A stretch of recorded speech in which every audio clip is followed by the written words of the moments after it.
구원의 주 예수 그리스도라는 말씀의 제목을 삼고 함께 은혜 받기를 원합니다. 여러분, 우리가 잘 아는 요한복음 3장 16절의 말씀 아주 많이 들었어요. 여러분 다 아실 거예요. 하나님이 세상을 이처럼 사랑하사 독생자를 주셨으니 이는 저를 믿는 자마다 멸망치 않고 영생을 얻게 하려 하십니다. 이 말씀을 하셨는데요.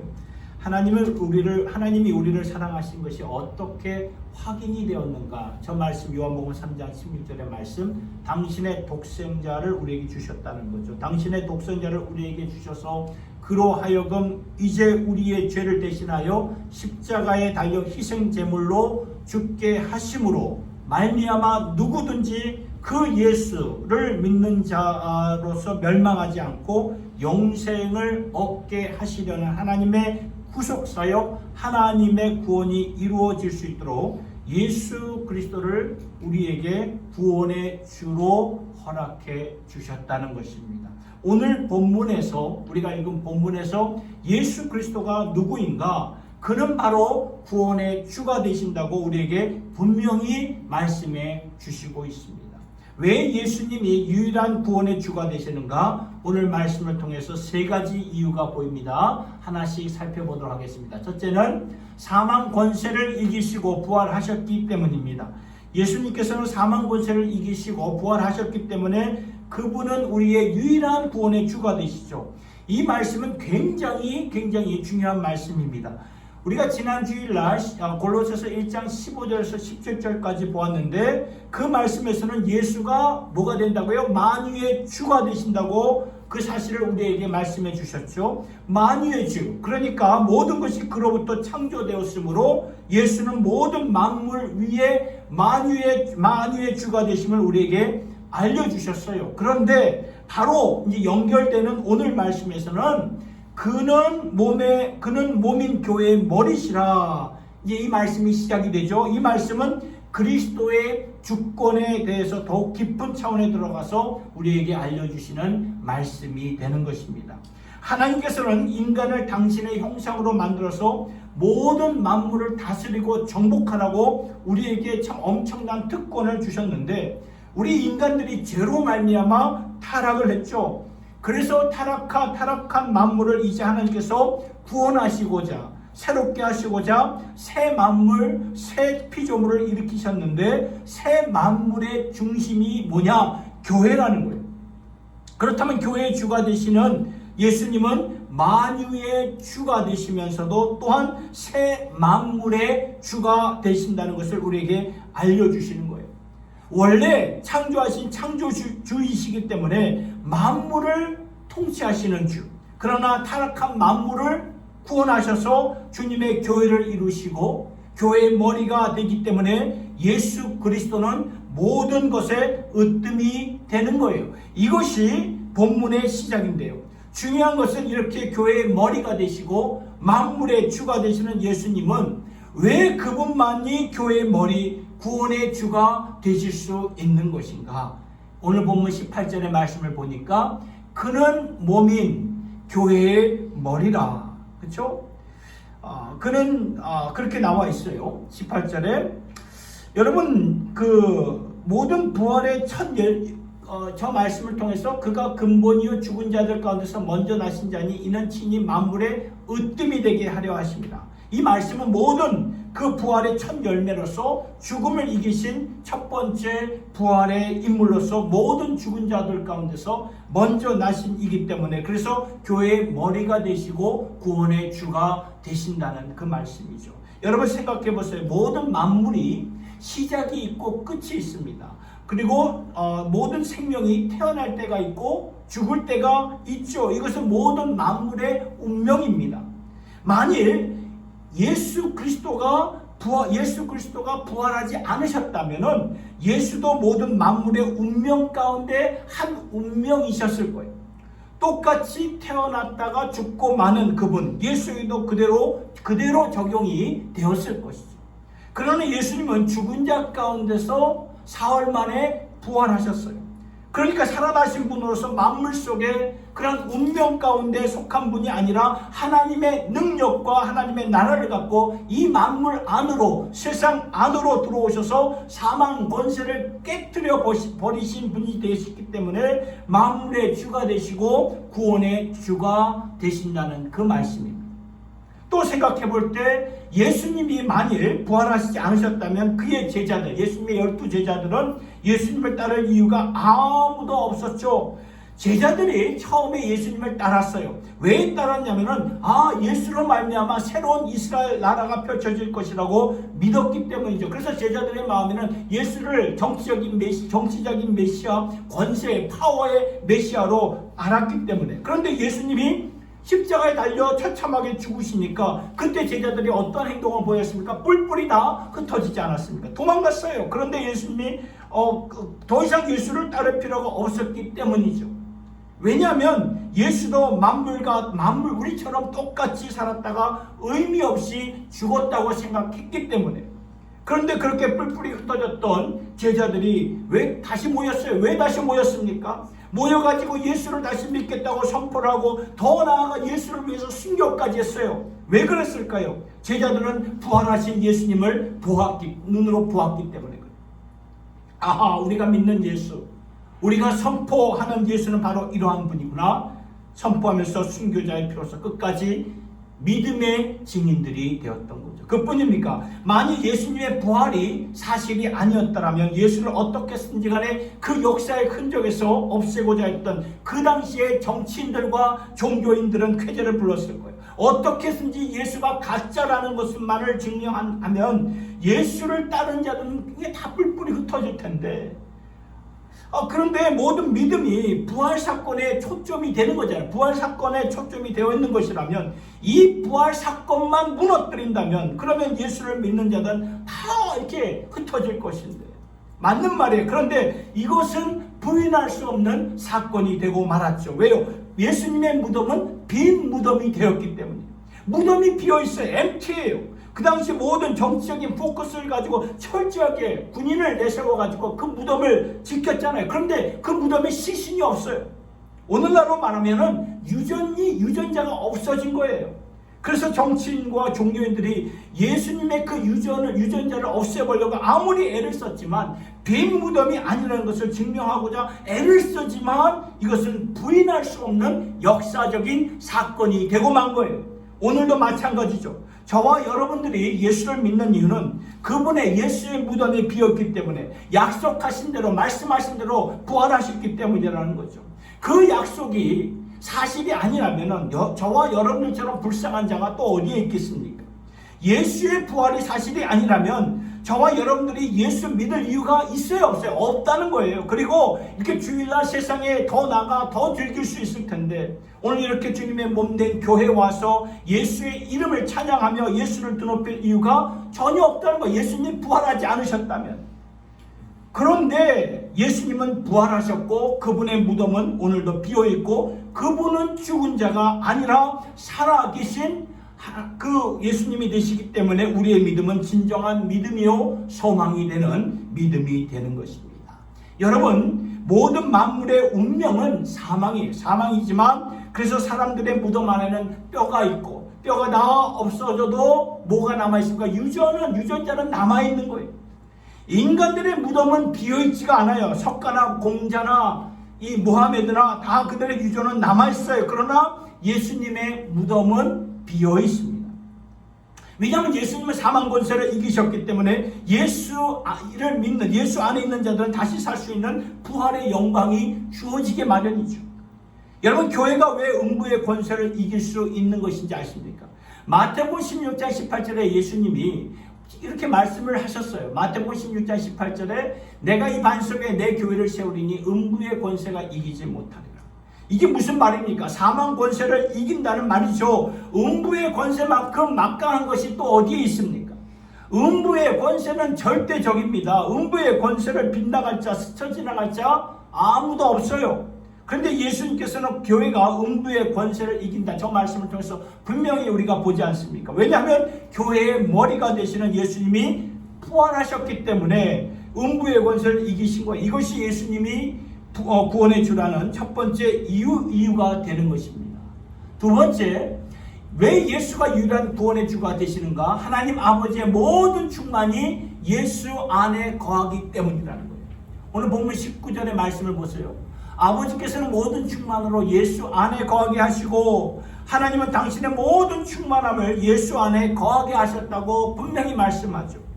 여러분, 구약 성경을 보면 하나님의 영광을 가리켜서 히브리 단어로 뭐라고 말하면은 시키나 글로리라고 말해요. 시키나 글로리, 하나님의 영광. 여러분, 이 영광은 사람이 다가갈 수 없고 만질 수 없고 볼 수 없는 영광이란 뜻입니다. 시키나 글로리라는 뜻이.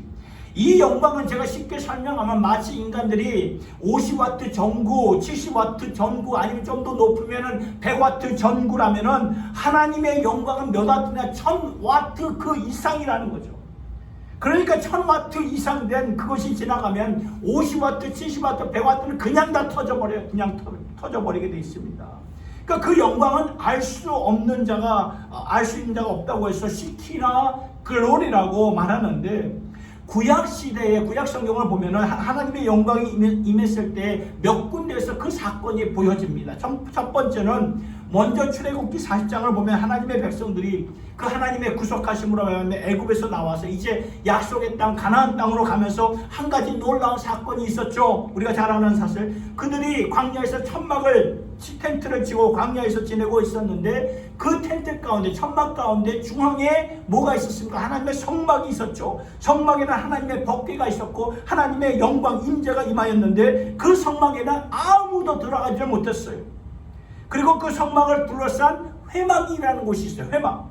이곳은 사람들이 들어갈 수 있는 곳이에요. 회막에 들어가서 같이 만나기도 하고 하나님께 번제물을 드리고 예배를 드릴 수 있는 자리인데, 출애굽기의 말씀이 끝나면서 무슨 말씀이 있는가 하면은 출애굽기 40장 35절의 말씀을 보니까 보세요. 모세가 회막에 들어갈 수 없었다. 하나님의 영광이 구름처럼 성막에 임하였고 회막에도 임하여서 모세도 회막 가운데 들어갈 수 없다고 말해요. 하나님의 사람 모세도 들어갈 수 없었던, 그 회막 안으로 들어갈 수 없었던 하나님의 영광이 임하였던 거예요. 그리고 또 언제 하나님의 영광의 모습을 볼 수 있는가 하면은 역대하 7장에 보면 솔로몬이 성전을 다 지어요. 짓고 헌당 예배를 통해 헌당 예식을 통해서 그리고 하나님께 감사와 찬양을 올려드리면서 기도를 한 후에 하늘로부터 불이 내려오죠. 불이 내려와서 성전 앞에 준비된 그 제사물을 다 태워버리고 맙니다. 그러니까 제사장들이 헌당이 끝나면 번제물을 하나님 앞에 올려드리고 했는데 아무도 그 앞으로 다가갈 수가 없는 거죠. 왜요? 하나님의 불, 하나님의 영광이 임했기 때문이라는 거예요. 또 언제 하나님의 영광을 볼 수 있는가 하면 에스겔서 44장을 보면 하나님께서 에스겔 선지자에게 회복하시는 당신의 영광스러운 성전을 환상으로 보여주셨어요. 왜냐하면 그 전까지는 하나님의 성전이 이 백성들, 사람들의 죄악으로 인해서 더럽혀진 그러한 성전이었어요. 그러한 상황 가운데 하나님은 에스겔 선지자에게 새로운 성전의 영광을 보여주셨는데, 하나님의 영광이 성전에 임하니까 에스겔 선지자가 보여진 모습이 무엇인가? 납작 엎드려서 그 얼굴을 땅에 대고 꼼짝을 하지 못했다는 그런 말씀입니다. 하나님의 영광이 바로 그러한 것이에요. 우리가 눈뜨고 볼 수 없는 것이, 우리가 다가가서 만질 수가 없는 것이라는 거죠. 이것이 하나님의 영광이에요. 그런데 우리가 다가갈 수 없고 만질 수 없고 볼 수 없는 그 영광을 예수 그리스도께서 당신의 몸에 지니시고 우리를 친히 찾아오셨다는 거예요. 그래서 예수님을 가까이에서 모시고 알았던 제자들이 예수님에 대한 복음서, 마태, 마가, 누가 요한복음을 썼을 때 요한복음 1장 14절의 말씀을 보니까 같이 한번 읽어보겠습니다. 시작. 말씀이 육신이 되어서 우리 가운데 거하심에 우리가 그 영광을 보니 아버지의 독생자의 영광이요 은혜와 진리가 충만하더라. 무슨 말씀입니까? 말씀이신 하나님이 육신을 입고 우리 가운데 거하심으로 말미암아 이제는 그분의 영광을 볼 수가 있다는 그 말씀이에요. 아버지 독생자의 영광이요. 아버지 독생자의 영광은 아버지 자신이라는 그 뜻이에요. 그러니까 은혜와 진리가 충만한 하나님의 영광을 이제는 목격할 수 있고, 이제는 가서 만질 수가 있고, 이제는 가서 그분의 음성을 들을 수가 있고, 이제는 그분의 가슴에 우리가 안길 수가 있게 된 거예요. 예수님이 이 세상에 오셨다는 것을 그렇게 설명해 주고 있는 거예요. 은혜가 진리가 충만한 쉐키나 그 글로리 영광을 가지고 우리 가운데 오셨다는 거죠. 그래서 복음서를 보면 아이들이 예수님을 보고 달려가는 그러한 장면을 보기도 하고, 예수님의 제자였던 베드로는 예수님을 보고 그 자리에 엎드려서 주님 가까이 하지만 나는 죄인으로소이다, 이런 말을 했는데, 그런 말을 왜 했대요? 그 베드로의 입장에서는 하나님의 영광을 그때마다 본 거예요. 이것이 왜 중요합니까? 오늘 본문의 문맥에서 중요한 포인트는 예수 그리스도가 구원의 주가 되신다는 것을 우리에게 분명하게 설명해 주시고 있기 때문이에요. 왜 예수가 그 유일한 구원의 주가 되시는가? 그분에게는 하나님의 모든 영광이 충만하게 거했기 때문에, 그분이 이루신 구원이 완벽한 구원, 온전한 구원이 되시기 때문이죠. 그러니까 사람의 노력이나 어떠한 종교인의 열정이나 자신이 갖고 있던 어떠한 도덕성과 윤리성으로 이룬 구원이라면 어느 정도는 훌륭하겠지만 전 우주에까지 미칠 수 있는 구원은 펼칠 수가 없는 거예요. 어떻게 인간의 구원이 그렇게 될 수 있을까요? 제가 만일 한 사람을 위해서 생명을 바친다면 어쩌면 그의 가족들이나 그의 친구들에게는 큰 감동이 될 수 있겠지만 그 이상은 아니라는 거죠. 그렇잖아요. 사람의 구원은 한계가 있다는 그 말이에요.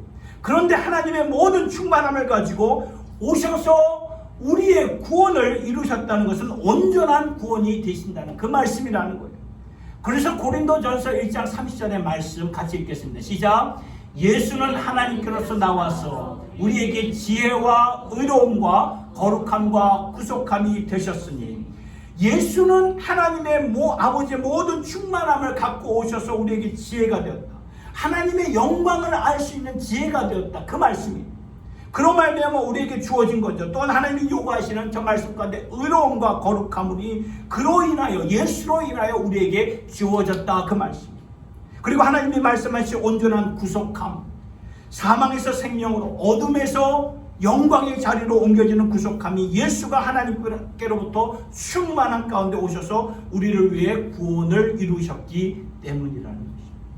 여러분, 그래서 있잖아요. 주님의 교회와 주님의 백성들인 우리 주 예수님께 모든 영광을 올려드리는 것이 우리의 예배이고, 그분만 높여드리는 것이 우리의 믿음이고, 그분의 이름만 선포하는 것이 우리의 증거가 되는 거예요.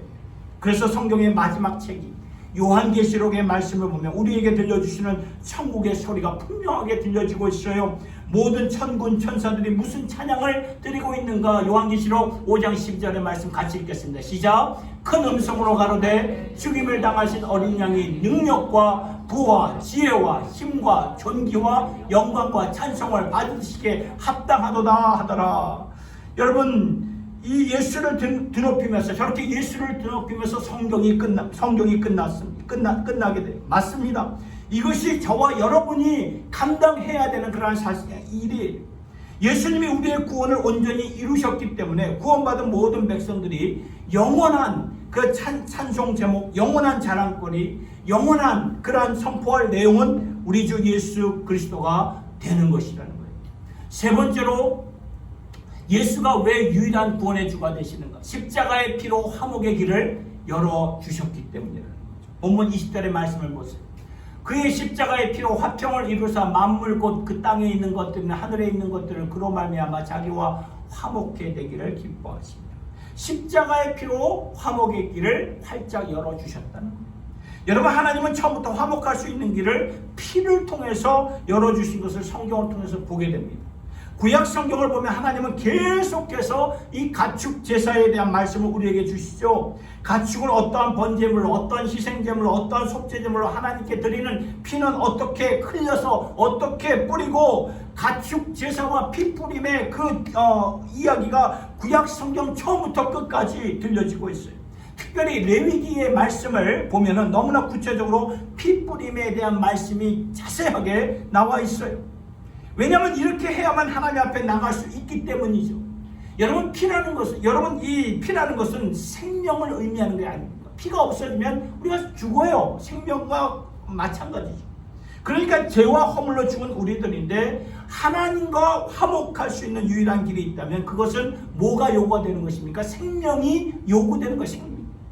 죄의 삭은 성경은 분명히 사망이라고, 죄의 대가를 치러야 죄를 향한 하나님의 분노가 충족이 되어야 하나님과 화목, reconciliation, 하나님과 화목이 할 수 있는데, 그런데 문제가 있어요.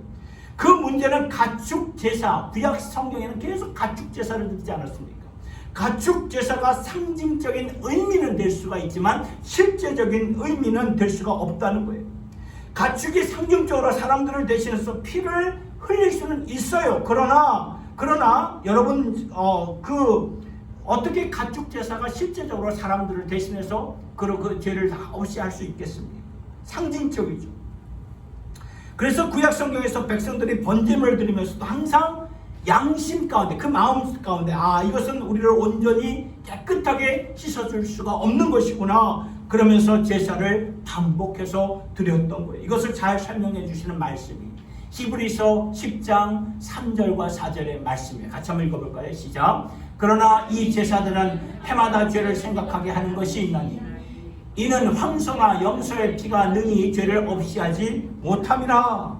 백성들은 알았던 거예요. 제사를 드리면서 알았던 거죠. 맞다, 우리의 죄악이 다 이렇게 한다고 해서 내 죄악이 씻어지는 것이 아니지. 우리 안에는 아직까지 내 안에 죄악의 찌꺼기가 남아있지. 죄악의 뿌리가 남아있지. 반복되는 이 제사 가운데 항상 그들은 이것을 마음의 염두에 두었던 거죠. 이것은 황소와 염소의 피가 능히 죄를 없이 하지 못하리라. 양심적으로 알고 있었던 거예요. 가축의 피가 대신 치르지 못하는 것을. 그런데 여기 하나님의 반응이 있습니다. 10절의 말씀을, 5절과 7절의 말씀을 보니까, 그러므로 세상에 임하실 때에 가라사대 하나님이 제사와 예물을 원치 아니하시고 오직 나를 위하여 한 몸을 예비하셨도다. 전체로 번제함과 속죄제는 기뻐하지 아니하시나니 이에 내가 말하기를 하나님의 보시옵소서, 두루마기 책에 나를 가리켜 기록한 것과 같이 하나님의 뜻을 행하러 왔나이다 하시니라. 여러분, 그러므로 세상에 임하실 때, 저 말씀이 무슨 말입니까? 예수님께서 육신의 몸을 입고 오셨을 때 하나님 앞에서 이 말씀을 드리는 거예요. 아버지께서는 제사와 예물을 원치 않으셨고 아버지께서 원하시는 제사는 오직 나를 위해 한 몸을 예비하신 것이었군요. 내가 제사물이 되기 위해서 내가 육신의 몸을 입고 와야 되기 때문에 나를 위해 준비하신 몸이었군요. 그래서 아버지는 번제와 속죄제는 기뻐하지 아니하신다고 말씀하셨군요. 이에 내가 말합니다. 보시옵소서, 두루마리 책에, 여러분 이 두루마리 책은 구약 성경을 가리키는 거예요. 10편 40편에 40편을 다윗을 통해 기록된 대로 아버지께서는 이렇게 나를 위하여 한 몸을 준비하셨고 그 몸을 입고 오는 것이 바로 하나님께서 기뻐하시는 그러한 뜻이었군요. 아들 예수가 아버지 하나님께 드리는 말씀이에요. 그래서 이로 말미암아 무슨 결과가 있었는가? 12절의 말씀을 보니까 같이 읽겠습니다. 시작. 오직 그리스도는 죄를 위하여 한 영원한 제사를 드리시고 하나님 우편에 앉으사 오셨나요? 예수 그리스도는 인류의 모든 죄를 위하여 단번에 한 번에 영원한 제사를 드렸다는 거예요. 가축 제사처럼 매해 해년마다 반복되는 그런 제사가 아니라 심지어 제사를 인도하는 제사장들까지도 자신을 위해 먼저 피뿌림의 제사가 있어야만 그 백성들을 위해 제사를 드릴 수가 있었는데, 예수님은 죄를 위해 십자가의 피뿌림으로 하나님이 예비하신 몸을 입고 와서 그 피를 뿌려주셨기 때문에 이제는 하나님이 받으시는 실제적인 영원한 제사물이 되어서 하나님 우편에 지금 앉아 계신다는 거예요. 이것이 예수님이 십자가에서 피 뿌렸다는 것을 의미해주는 말씀이라는 거예요. 그러니까 십자가마다 십자가가 교회마다 중심이 될 수밖에 없는 거예요. 그래서 십자가 없이는 교회 없고, 십자가 없이는 믿음이 없고, 십자가 없이는 복음이 없고 구원이 없다는 것입니다.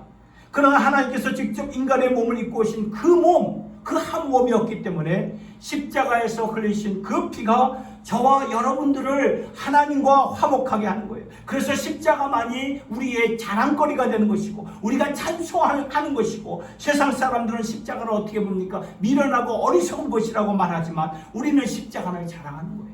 이것이 하나님의 지혜이고 이것이 하나님의 능력이 되기 때문이라는 것입니다. 그래서 이 십자가는 모든 죄를 말갛게 하시는 능력이 되기 때문에 우리는 십자가를 자랑하고 드높이는 것이죠. 우리가 신문에서 또 보았듯이 일본인 쇼이치 요코이는 2차 대전 때 이 사람인데요. 2차 대전 때 1944년도에 괌에서 일본군 부사관이었습니다. 꽤 높은 직위였죠. 미군과 치열한 전쟁을 하다가 이제 이 일본군이 패하는 그러한 패배가 앞에 보이는 순간 요이코 쇼이치는 동료들과 함께 그 괌에 있는 그 산속으로 도망을 치죠. 그런데 그가 언제 발견되었는가? 1944년도에 저 모습이었는데 그가 발견된 모습이 1972년도에 발견이 되고 맙니다. 그러니까 몇 년이 지난 거냐면 28년이 지난 거예요. 28년. 기자들이 그에게 묻습니다. 왜 당신은 지금까지 숨어 있었습니까? 전쟁이 끝난 줄도 몰랐습니까? 그러자 그는 처음 11년 동안은 1944년부터 1955년까지는 몰랐다는 거예요. 그런데 1955년도에는 전쟁이 끝났다는 것을 알게 되었다고 합니다. 그러니까 기자들이 그러면 왜 17년을 더 이 산속에서 머물게 되었습니까? 그러니까 저 일본인이 하는 말이 부끄러워서 나올 수가 없대. 일본인들의 사무라이 정신으로는 다 죽어야 되는데 동료들은 다 죽고 자신만 남았는데 무슨 명목으로 내 조국에 돌아갈 수 있습니까? 부끄러워서 창피해서 나오지 못했다는 그러한 말을 그러한 글을 읽어본 적이 있습니다. 저는 그 사람의 그 스토리 이야기를 들으면서 맞다, 여기에 자유가 있고 여기에 생명이 있고 여기에 하나님과 화목할 수 있는 길이 있지만 그 길로 못 나오는 그 이유는 딱 두 가지밖에 없어요. 첫째는 몰라서고 둘째는 부끄러워서라는 거예요. 부끄러워서. 모르면 할 수 없는 것이지만 두 번째 이유인 부끄러운 것이라면 내가 지금까지 이렇게 살았는데 내가 지금까지 이렇게 나의 삶이 부끄럽고 망가진 삶이었는데 그런데 지금부터는 부끄러운 이유가 우리에게는 적용이 안 된다는 거예요. 안 돼요. 왠지 아십니까? 예수 그리스도를 통해 나오는 길은 몰라서 못 나오는 것이 아니라 이제는 알게 된 거예요. 알게 된 거죠. 그리고 이제는 부끄러워할 필요가 전혀 없다는 거예요. 하나님은 우리가 예수의 십자가의 피로 화목하게 되시기를 원하시고 기뻐하시기 때문이라는 거죠. 그러니까 우리가 더 이상 부끄러워할 필요가 없다는 말씀이라는 거죠. 이것이 오늘 저와 여러분들에게 꼭 적용하고 싶은 말씀이었습니다. 말씀을 맺습니다. 예수 그리스도, 그분은 우리의 길과 진리와 생명이 되시는 분이 되시죠. 우리는 하나님을 위해 지어진 인생이라는 거죠. 그렇기 때문에 하나님을 찾아야 자유할 수가 있고 하나님께 나와야 세상이 알 수 없고 줄 수 없는 기쁨을 누릴 수 있고 은혜 가운데 날마다 우리가 살아가게 된다는 것입니다. 사랑하는 성도 여러분, 예수 안에 구원이 있음을 오늘도 확실하게 믿으면서 정금 같은 신앙으로 세워질 수 있기를 예수님의 이름으로 축원합니다. 기도하겠습니다. 하나님 아버지, 우리가 교회는 우리가 주일마다 수없이 다녔지만 오늘 확실하게 알았습니다. 이래서 예수님이 우리의 구원의 주가 되시는구나. 예수 안에 구원이 있다는 것을 분명하게 알았습니다.